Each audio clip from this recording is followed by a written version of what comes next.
Hello. If you are or with an Enneagram 9, you know that you are often thought of, or they are often thought of as peacemakers, some of the most thoughtful, generous, powerful, loving people in all of the world. And I am so grateful that I have nines in my life.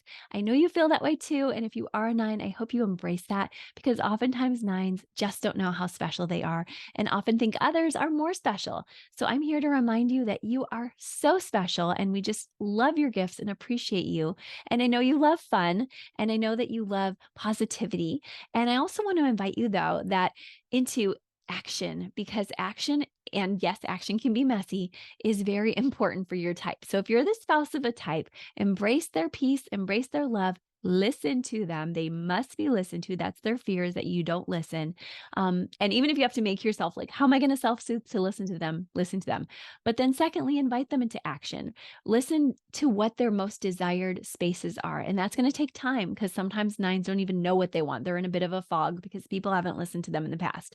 So listen to them, love them, encourage them in their gifts and in their dreams, help them even know what their dreams are, and then help them to know who they are.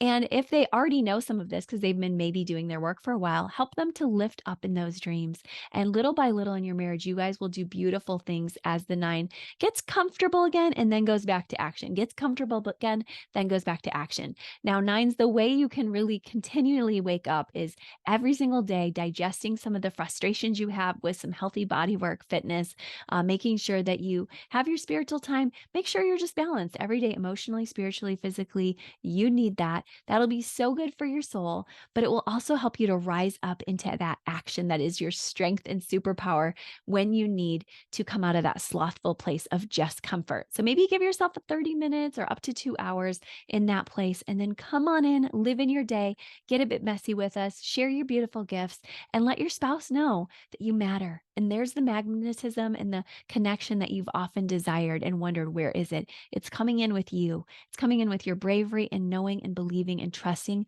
that you can do this and that you and your spouse will be closer once you step into that empowerment and love. So speaking the truth in love with clarity is going to be so great of a vibe for you. Also, make sure you don't mumble because your spouse can hear you better when you stand in or repeat yourself if necessary. And spouses understand that nines sometimes mumble or don't stand in because they don't think you're listening. So please listen, please lean in to listen, and let's carve the way together. Even as I tell the nine, come back in. You can do this. I believe in you.